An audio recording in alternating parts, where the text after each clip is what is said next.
Hi, I'm Micah, welcome to the channel, and let's just hop straight into this. I've seen a lot of videos and tweets of people talking about Pharrell's debut collection for Louis Vuitton, talking about their favourite looks and the show and what they thought about it, but I haven't really seen anything of people looking at the themes and references of the collection and breaking down why the collection looked the way it did and why the pieces look the way they do. So that's what we're going to do today. And I think by the end of this video, you might see why the collection isn't as sellable and commercial and super trendy as people make out. So I think it goes without question that Pharrell's debut for Louis Vuitton is one of the most controversial things that we've seen in fashion in a while. However, despite this, the show broke all kinds of fashion viewership records, with apparently over 1.2 billion unique viewers, which is just absolutely ridiculous. So whether it was because of the Minecraft prints or just all the celebrities that gathered there, the collection definitely garnered a lot of attention. As always in fashion, there can be more behind decisions than maybe you'd expect. So in this video, we're going to explore and analyse Pharrell's debut LV collection in depth, looking at the meaning and themes behind the collection, considering everything from the inspiration and references behind the pieces themselves to the casting of the models and the price points of the collection. By the end of the video, you should have a much clearer idea of whether you liked this LV collection or not, and what Pharrell's LV is going to look like going forward. So Pharrell's debut collection was heavily self-referential, referencing things about Pharrell's life and history, from his background in Virginia to his own personal friendships and mentors, as well as his own personal style. The collection focused heavily on breathing new life into LV's Damier print, boldly executing it across garments and accessories in bright new colours, as well as introducing the now infamous camouflage iteration of the print that the team named Damoflage. So as I said before, Pharrell's collection was heavily inspired by his life, and by extension, the people who have been influential on his life. A lot of his personal style and fashion quirks really bleed through into the collection, and this was very intentional. A lot of the themes and references in the collection are all quite interlinked, and they all lead back to Pharrell. And this is largely due to the approach he took to creative directing the collection. In an interview with the New York Times, Pharrell said in his case, he is a creative director from the perspective of a consumer. He said, "I didn't go to Central St. Martin's, but I definitely went to stores and purchased, and I know what I like." And this is something apparently he even pitched to Pietro Beccari, the CEO of Louis Vuitton. And I think that this is something that you really feel in the collection, that it's been designed and curated from the perspective of someone who was first and has been a consumer of the brand for close to 3 decades. So let's begin the breakdown of the collection. Now, the collection has 2 overarching themes, which have been mentioned a lot by Pharrell and are in the show notes of the collection. These are lovers and the sun. Both of these 2 running motifs kind of link every theme in the collection together and are the glue that binds it all back to Pharrell. So let's explore both of these to understand everything in the collection. So let's start with the sun.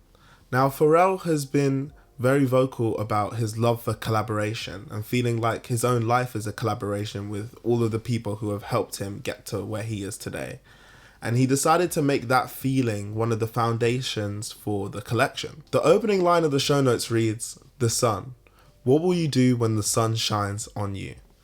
And in his interview with Vogue, Pharrell expressed that this is how he felt when a huge opportunity, like creative director of menswear at Louis Vuitton, was offered to him. He felt like the sun was shining down on him and he needed to decide what he was going to do with that light. So in response, he felt that since it is his time in the sun, he wants to use the collection to showcase and appreciate his solar system of friends and life experiences and all the other stars and constellations in his life solar system. Now, even down to the casting of the models, Pharrell wanted the sun, or his solar system of life experiences and mentors and inspirations, to really be present in the collection. He wanted the casting to blend together and reflect many aspects of his own world, from music to skate culture to fashion. This ranged from having other rappers like Clips, who are also from Virginia, and Dave walking down the runway, to actual skaters like my friend Atlantic, and to fashion legend Stefano Pilati, previous creative director of Yves Saint Laurent and Zegna. Even the styling was done by Matthew Henson, known for his work with ASAP Mob and Org, and Cynthia Liu, owner and founder of Cactus Plant Flea Market, as well as previous employee of Pharrell's Billionaire Boys Club. These are people that Pharrell has worked with in different capacities over the years, and are indeed both stars in the solar system that he wanted reflected in the collection. Now this helps us segue into our other running theme of lovers.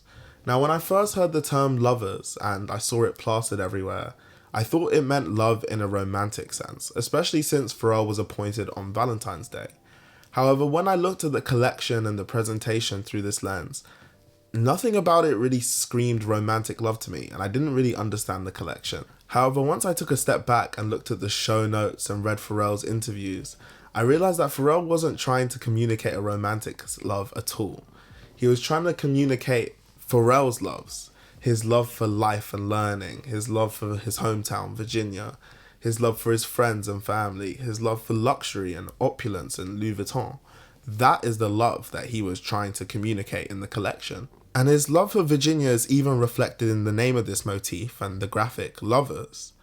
This is a play on the main marketing slogan of the US state of Virginia, Virginia is for lovers. So if the two main running themes of the collection are lovers, or Pharrell's loves, and the sun, or Pharrell's solar system of friends and life experiences, then you quickly realize that Pharrell's debut collection at Louis Vuitton was just him presenting his life and world. We were looking at Pharrell's world through the framework of Louis Vuitton. So now that we understand the two main themes of the collection, we can look at how they're weaved into the rest of the collection and explore how everything often links back to them.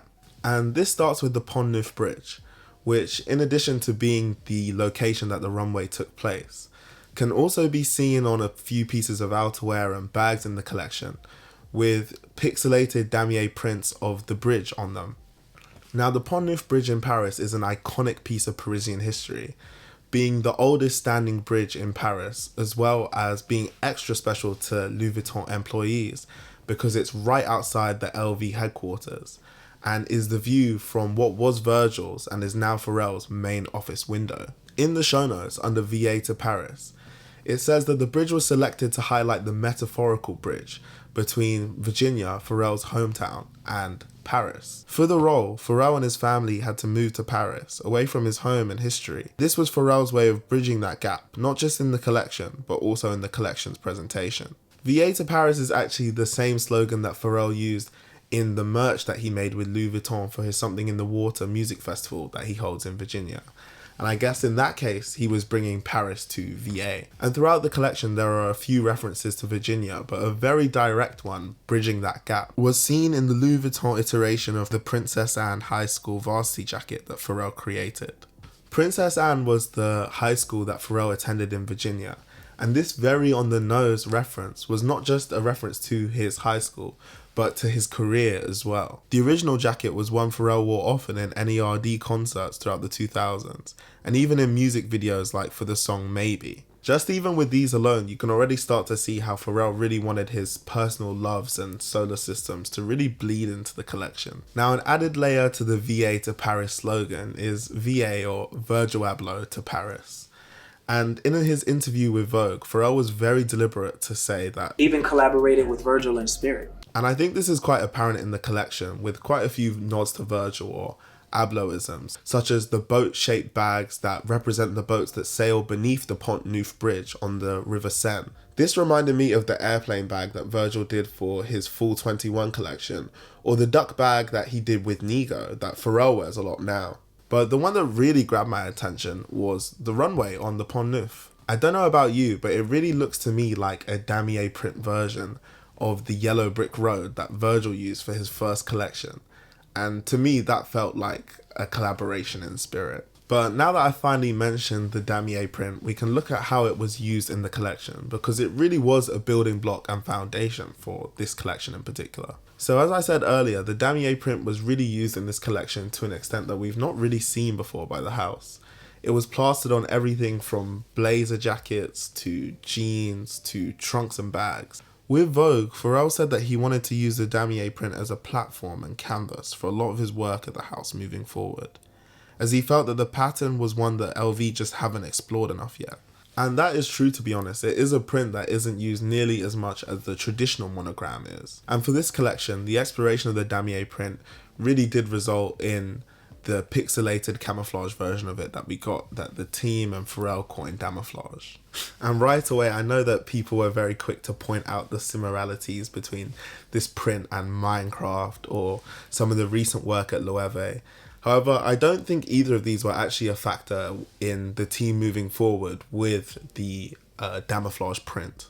Now, I think there's a few factors that not only explain how Pharrell and the design team were able to create the camouflage iteration of the print, but also explain what might have been their inspiration for using Damier as a foundation of the collection altogether.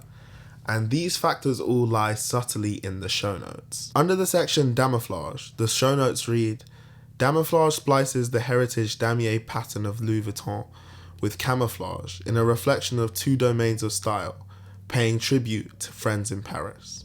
So first I want to draw emphasis to the phrase, paying tribute to friends in Paris. Once again, Damoflage links back to our running theme of the sun, or Pharrell's solar system, and referencing his friends and mentors and aspects of his life.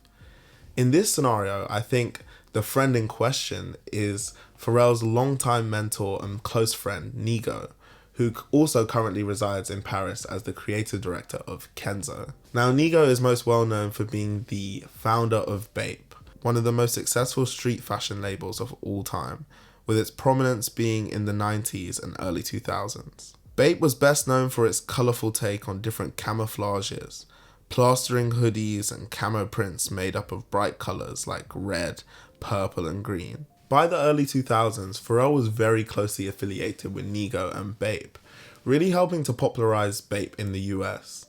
Since then, the two have been very close and embarked on several business ventures together.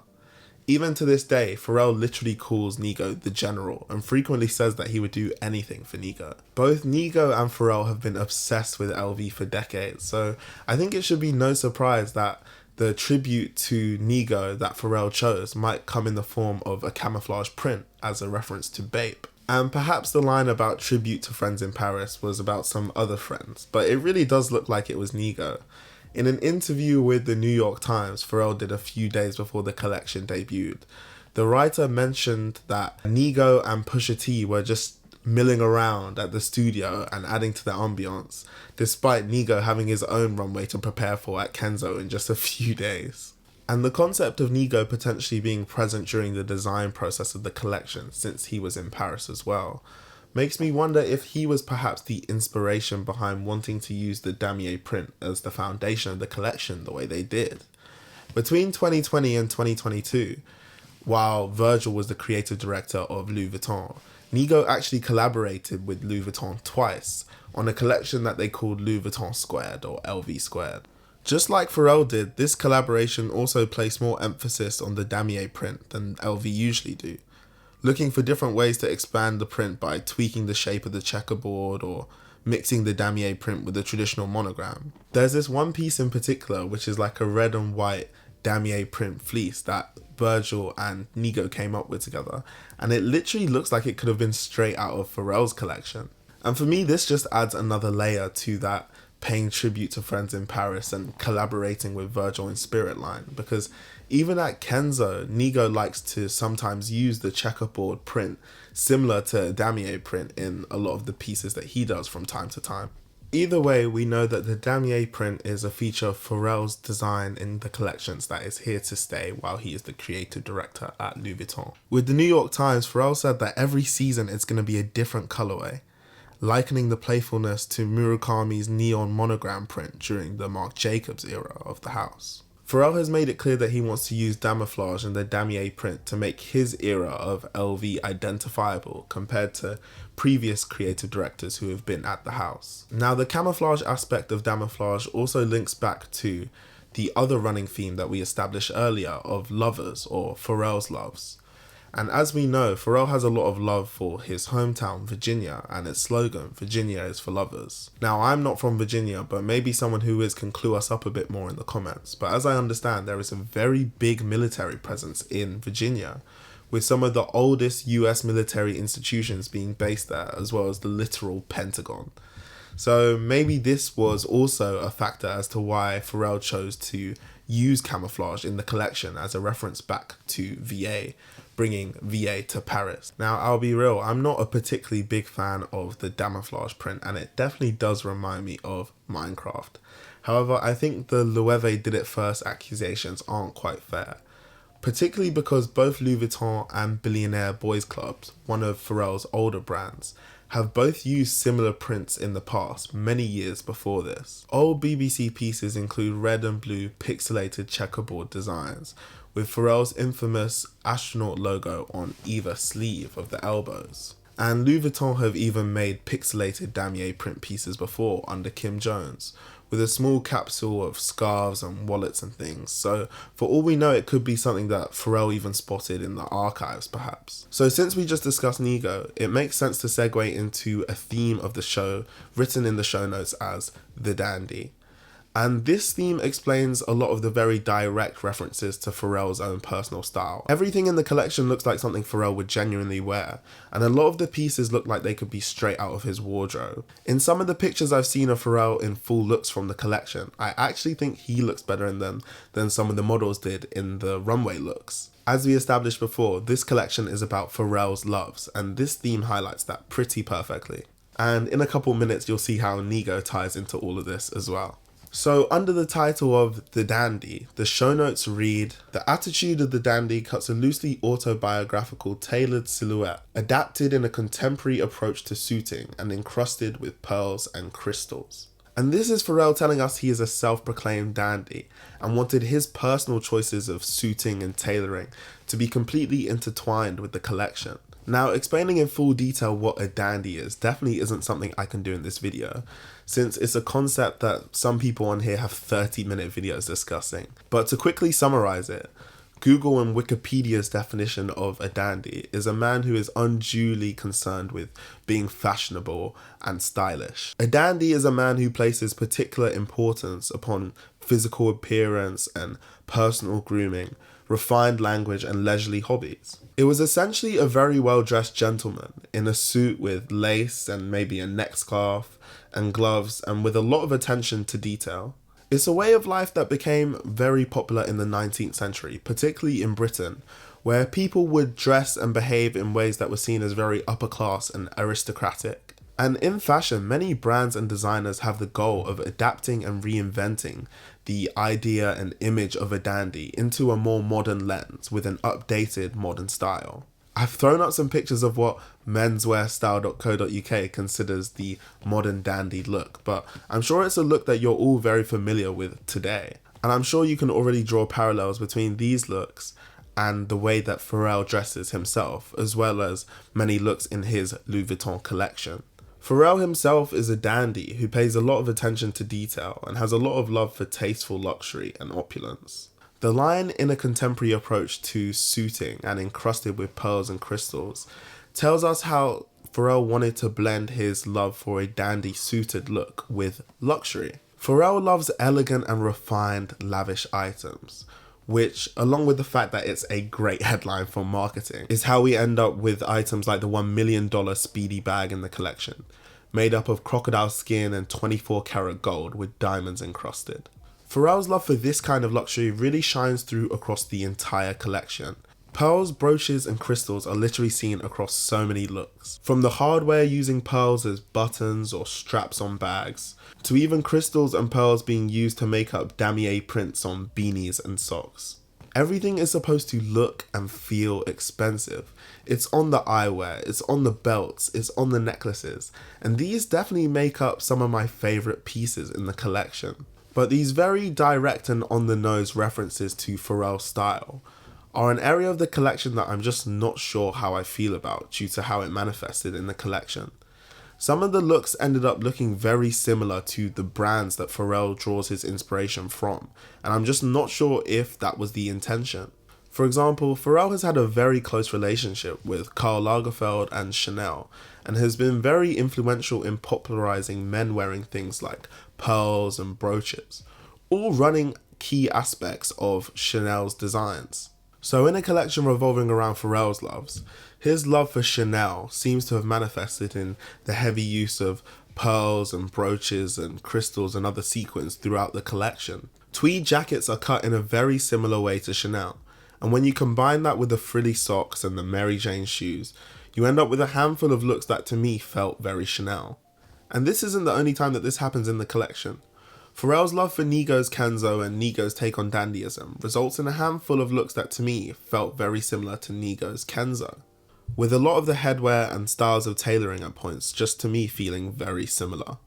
With these sorts of looks, they all feel very Pharrell, but they don't feel like they're united by anything more than that. If you were to remove all the logos and tell me that they're from the same fashion house and all in the same collection, I probably wouldn't believe you. So though I do think it's really cool to see Pharrell's personal style imprinted onto the collection, I do think it's a little confusing when those looks end up looking like stuff that other luxury houses have produced. Especially since some of the areas that he took inspiration from aren't niche aspects of the brands, but actually some of their most recognizable motifs. That being said though, they are all unified by looking and feeling very luxurious and opulent, and I know that that's something Pharrell definitely wanted translated in this collection, so he was definitely successful in that mission. Now that aside, the accessories and the footwear were some of the strongest parts of the collection to me, and Pharrell made it very clear that the crown jewel of the accessories to us consumers should be the wide variety of Speedy bags that he sent down the runway and he used in the campaign with Rihanna. According to Pharrell's interview with Vogue and in the show notes, these Speedy bags were inspired by Canal Street in New York. And for anyone who's not familiar with Canal Street, it's essentially the mecca of bootleg and counterfeit items. You can find LV, Gucci, Chanel in all kinds of colorways and shapes and sizes that they're not traditionally sold in. And these are colorways you'll never normally see. They should look fake. So the way Pharrell chose to take influence from Canal Street was to just make these bags real. Make these bold, bright, wacky colors of Speedies that have never been seen before. And to add an additional layer of irony and feed Pharrell's love for luxury, he wanted these fake looking bags to be made of the most premium and high quality they've ever been before. Rather than using the canvas that Louis Vuitton usually use, Pharrell wanted them all to be made of a soft and plush leather that would feel and be very expensive. This also once again feeds into Pharrell wanting to please and fulfill his own personal style within the collection, as he said that he really likes bags that slouch in on themselves, and traditionally Louis Vuitton stiff canvas doesn't do that. So that's another reason why he opted for the plush leather, so that the bag could slouch in the way that he likes. Another interesting thing to note was that the presentation of the bags on the runway, with the models holding sometimes as many as 4 bags and just stacking them all as they walk down the runway, was very similar to the presentation that Marc Jacobs used to use when he was at Louis Vuitton, especially when he first debuted his new Louis Vuitton logo bags.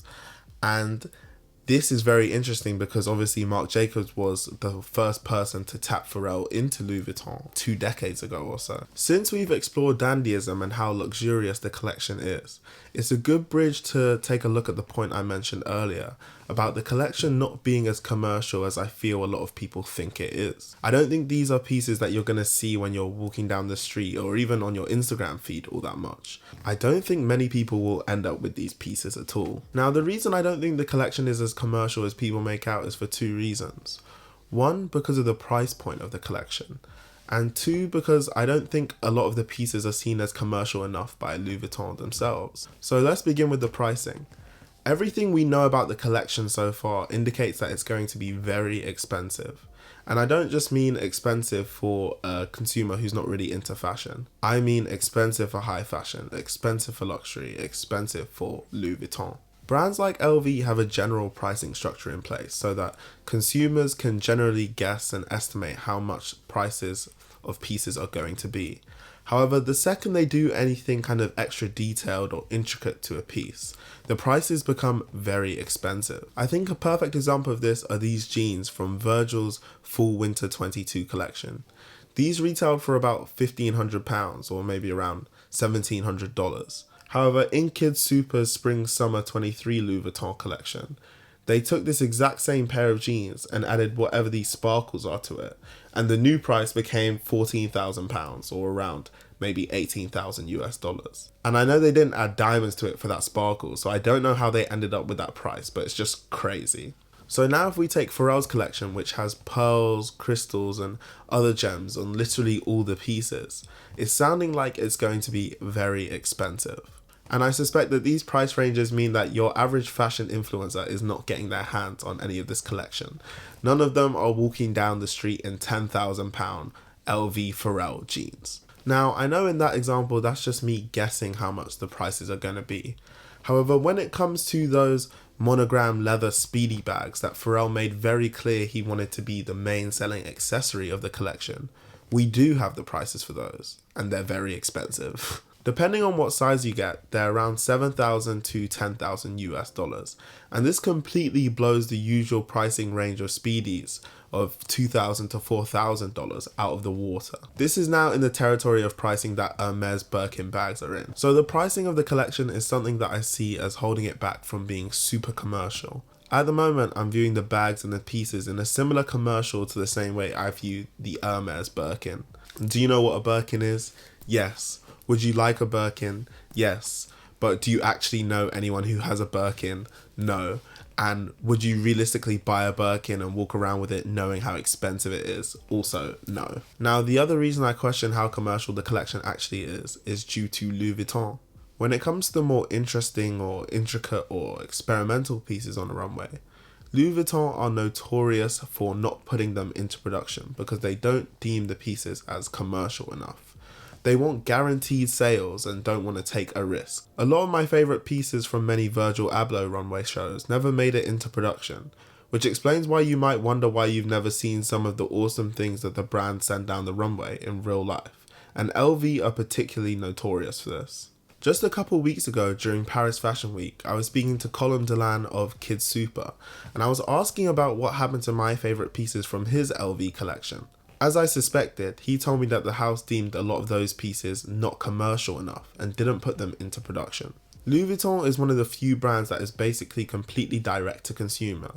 They don't have to rely on buyers from other stores to come and buy their goods in order to get sales. So if anything, they should be the ones that are capable of making the slightly riskier, non-commercial decisions, since they don't have to rely on other people to sell their products for them, and can decide how heavily they want to market certain products. I think it's a real shame that sometimes they can be hyper-focused on only producing the super commercial products. And this leaves me with a lot of questions about how much of Pharrell's collection will end up even going up for sale to consumers. And of what does get made, I feel like the price points being so high will mean it's not as commercial as people maybe expect it to be. Your more casual Louis Vuitton consumers probably won't be able to afford a lot of these pieces. And I know a lot of influencers and casual fashion fanatics won't be able to either. But yeah, that's essentially the main bulk of Pharrell's debut collection for Louis Vuitton. Now, this video was just meant to be about the themes and overall motifs of the collection, but there were definitely smaller references all throughout the collection that there just isn't time to go into. Like the parallels between these coats from Kim Jones' Fall Winter 12 collection and this coat from Pharrell's collection. But there definitely were some I missed as well, so drop anything you noticed about the collection or any references you saw down in the comments so me and everyone else can read about them. I hope now you have a better understanding of the collection and a clearer idea of whether you liked it or not. Please subscribe if you liked the video, and here's 2 other videos I think you'll enjoy if you liked this one. Thanks for watching.